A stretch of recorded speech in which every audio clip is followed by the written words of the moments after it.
हंसती खेलती एक लड़की थी चुलबुली सी। इतनी चुलबुली थी कि गम का तो उसको पता ही नहीं था कि गम क्या होता है। आंसू क्या होते हैं उसको पता ही नहीं था कि आंसू क्या होते हैं। उसके चेहरे पे सुबह से लेके शाम तक हंसी ही रहती थी। अनजान थी वो इतने सारे गमों से कि ज़िंदगी में कभी इतने गम भी मिलेंगे, क्योंकि ज़िंदगी में इतनी तकलीफ़ें मिली कि जीते जी हमने नर्क देख लिया। हंसती खेलती थी कभी ये लड़की जिसके चेहरे पे हंसी रहती थी। आज उस चेहरे की हंसी को ऐसी नज़र लग गई कि हंसना ही भूल गए कि हंसी किसको बोला जाता है। लड़कियों की लाइफ को बहुत आसान समझा जाता है, पर लड़कियों की लाइफ बहुत मुश्किल है जीना। इसकी कोई कभी कभी कल्पना भी नहीं कर सकता कि इसमें कितने दुख हैं, इसमें कितने गम हैं। क्योंकि देखा जाए तो लड़की की भी ज़िंदगी आसान नहीं है, लड़की की भी ज़िंदगी आसान नहीं है, बट लड़कियों की कुछ ज़्यादा ही मुसीबत भरी है। उसको एक परिवार नहीं, उसको 2 परिवार को संभालना होता है, मायके को भी तो ससुराल को भी। और सबसे बड़ी जिम्मेदारी रहती है उसकी ससुराल की। कभी उसके वहाँ पे कोई गलती हो तो उसको सुनने को मिलता है कि तुम अपने माँ बाप के घर से तुम क्या सीख के आई हो, है ना। आपसे कभी भी कोई, और जब बच्चे बड़े हो तो बच्चे भी सुनाते हैं कि तुमने हमारे लिए क्या किया। तो एक लड़की की ज़िंदगी आसान नहीं होती, लड़की की ज़िंदगी बहुत मुश्किल होती। देखा जाए तो उसके पास रिश्ते सब होते हैं, पर उसका होके भी कोई अपना नहीं होता। पति होता है, पर पति कई बार आपको इतना अकेलापन और ऐसा कर देगा आपको कि आप नहीं बोलोगे कि आपका कोई अपना है। क्योंकि लड़की का एक कोई घर नहीं होता, लड़की एक शायद बेघर और बेसहारा होती है। अगर पति का घर उसका होता तो क्यों बोला जाता है कि अपने माँ बाप के यहाँ से तू ये लेके आई, वो लेके आई, ये नहीं करके आई, वो नहीं करके आई। तो पति के अभी कहाँ होगा जिसके साथ अग्नि के साथ फेरे लेवा दिए जाते हैं एक लड़की को, वो भी उसका अपना नहीं होता। क्योंकि वहाँ कोई खून का रिश्ता नहीं होता, वहाँ 2 दिलों का रिश्ता होता है। तो हर बार एक लड़की को ही क्यों इतना निभाना पड़ता है, और हर बार एक लड़की को ही क्यों इतना सताया जाता है। जीते जी उसकी ज़िंदगी को नर्क बना दिया जाता है। ऐसा नहीं कि उसमें कई बार ससुराल वाले रहते हैं, उसमें मायके वाले भी रहते हैं।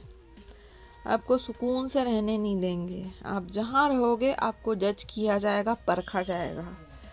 अगर लड़की मायके में रहे तो उसको भी वहाँ पे भी सुनाया जाएगा कि अपने पति के घर नहीं जाती। पति के घर कोई गलती होती है तो उसको माँ बाप के लिए सुनाया जाएगा। तो मैं पूछूंगी कि एक लड़की का घर है कहाँ। उस माँ बाप से भी पूछना चाहूँगी कि तुमने अगर उस लड़की को जन्म दिया तो आज तुम्हारी लड़की अगर मुसीबत में, तो तुम्हें इतना खटकती क्यों है? क्यों बोला जाता है जाओ अपने पति के घर जाओ? मैं मानती हूँ अब पति के साथ ही जीना है, पति के साथ ही मरना है, और उसके अलावा आपकी ज़िंदगी नहीं है। पर जब लड़की बहुत दुख में रहती है तो अगर वो अपने माँ बाप के घर नहीं आएगी तो कहाँ जाएगी? मेरा सबसे आज क्वेश्चन है। उस माँ बाप से भी सवाल पूछूंगी मैं, क्यों उसको इतना सुनाते हो? जीते जी उसको 100 मौतें क्यों देते हो कि उसको अपना घर पराया लगने लगे? तो क्या आता है एक लड़की के पास ऑप्शन, क्या आता है? सुसाइड कर ले। कई उसमें करती भी हैं लड़कियां, सुसाइड कर लेती हैं। फिर जब दुनिया से इंसान चला जाएगा फिर क्या करोगे? पीठ पीछे उसको रोओगे, गाओगे, मातम मनाओगे, 4 दिन याद करके भूल जाओगे। जीवन भर का पछतावा तुम्हें देके चली जाएगी एक लड़की। तो उसको इतना परेशान मत करो कि वो कोई ऐसा कदम उठाए, या तो जीवन भर तुम पे ऐसा दाग लगा दे कि तुम सर उठा के नहीं जी पाओ, या ऐसा दाग दे के चली जाएगी कि जिंदा ही नहीं रहेगी। फिर किसको ताने मारोगे? क्योंकि बोला जाता है कि इंसान जब तक जिंदा रहता है आप उससे लड़ लोगे, मार लोगे, भिड़ लोगे, मरने के बाद क्या करोगे? पर जो इतना तड़प के और इतना वो करके गई है, तुमने उसको इतना हताश, इतना हैरान परेशान किया, तो तुम सोच रहे हो मरने के बाद भी उसको चैन नहीं मिला। जब उसको मरने के बाद चैन नहीं मिला तो तुम कैसे सुकून से रह लोगे? हंसते खेलते हुए चेहरों को बर्बाद करते हैं लोग। स्पेशली एक लड़की की जीवन नर्क है, मेरे हिसाब से तो है। उसको जज किया जाता है, उसके पहनावे से लेके, कपड़ों से लेके, हर एक चीज़ से लेके उसको जज किया जाता है।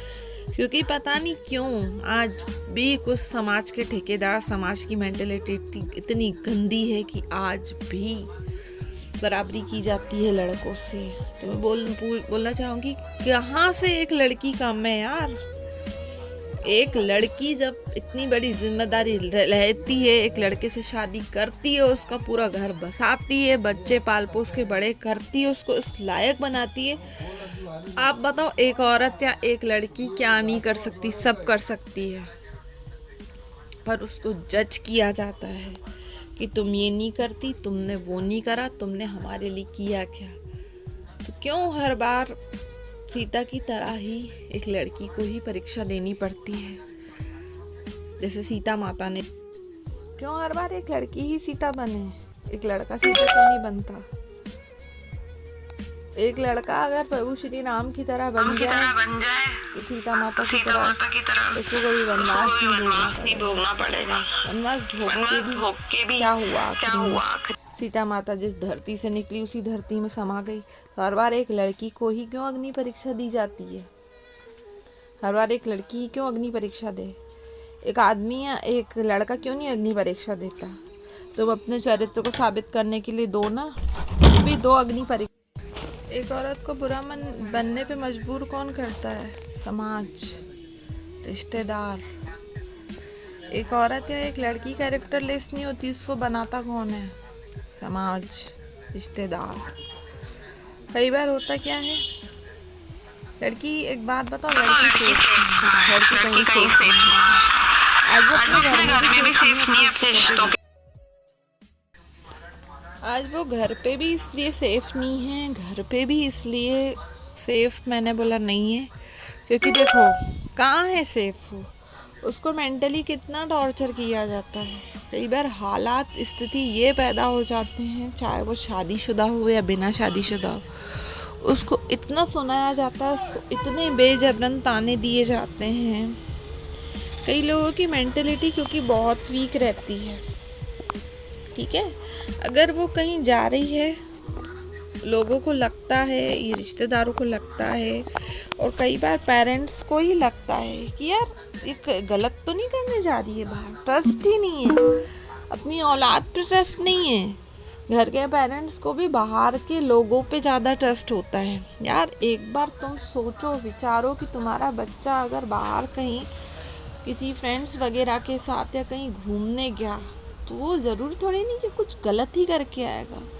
कभी कभी यार सब बच्चों को लगता है कि हमारी स्ट्रेस भरी लाइफ है तो थोड़ा सा एंजॉय करके आ जाएं, पर कई पेरेंट्स ऐसे रहते हैं कि अपने बच्चे को बिल्कुल फ्रीडम नहीं देते। एटलीस्ट थोड़ी तो देनी चाहिए यार।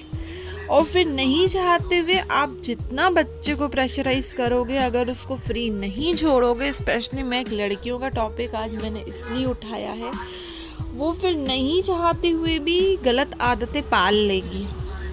अगर लड़की को आप थोड़ी सी भी फ्रीडम नहीं दोगे, मैं मानती हूँ स्पेशली जो मदर्स रहती हैं उनको बहुत डर लगता है कि यार हमारी बेटी की इज्जत सेफ रहनी चाहिए, पर यार एटलीस्ट आपको आपने जैसा उसका पालन पोषण किया है, आपने उसको जैसे संस्कार दिए हैं, तो आप यार उस पर तो भरोसा करो कि वो कुछ गलत नहीं करेगी। उसकी भी इच्छा होती होगी कि यार हम घूम के आए, थोड़ा अपने दोस्तों के साथ रहे, क्योंकि हर वक्त मैं ये कहना चाहूँगी, हर वक्त एक बच्चा अपने पेरेंट्स के साथ वो सब चीज़ें शेयर नहीं कर सकता। कई चीज़ें उसकी ऐसी रहती है जो उस दोस्तों के साथ ही शेयर करेगा। तो एटलीस्ट थोड़ा तो अपने बच्चे को फ्रीडम दो, थोड़ी भी नहीं दोगे तो आपका बच्चा और बिगड़ेगा। आप बनो ना अपने बच्चे के बहुत अच्छे दोस्त बनो, बट उसको थोड़ी सी फ्रीडम दो, बच्चे पे नज़र रखो, पर यार एक पुलिस वाले या एक वकील वाले की तरह मत रखो। आप बच्चों पे बिल्कुल नज़र रखिए, बच्चों को अच्छा क्या है, बुरा क्या है, हर एक चीज़ समझाओ, पर अपने बच्चे पे ट्रस्ट होना चाहिए, ना कि उसको इतनी नफ़रत दो, उससे इतनी चिड़चिड़ करो, इतनी गाली गलौज करो कि आपका बच्चा कहीं ना कहीं आपसे दिल में नफ़रत कर बैठे। ऐसा बिहेव कई जगह आज भी घर में होता है, कई जगह आज भी पेरेंट्स की मेंटेलिटी वीक है। आज मैं सब पेरेंट्स को बोलना चाहूँगी, तो वहाँ पे लड़ाई होगी, झगड़ा होगा और कुछ नहीं होगा। तो अपनी बॉन्डिंग ऐसी बनाओ अपनी औलाद और अपने बीच में, बच्चों के पीछे, कि जैसे कि एक बहुत अच्छे फ्रेंड्स रहते हैं ना। आपका बच्चा अगर कुछ करके भी आ रहा है तो आपको बताने में हिचकिचाए नहीं कि आज मैं ये करके आया हूँ। तो आप धीरे धीरे उस रिश्ते को बहुत खूबसूरत तरीके से निभा सकते। पर कई जगह पेरेंट्स नहीं करते। पेरेंट्स पता नहीं क्यों बाहर वाले जैसा उनको बोलेंगे ना, वो उनकी बातों में चलेंगे। तो मैं ये बोलना चाहूँगी यार, आपको ये समाज, ये जो आप आज इतना बोलते हो समाज, ऐसी समाज, ये समाज, वो, तो बोलेंगे इस चक्कर में खुद के बच्चे को मत पीसो। उन पेरेंट्स से रिक्वेस्ट है, बिल्कुल मत पीसो। आई होप सो आपको टॉपिक अच्छा लगा हो।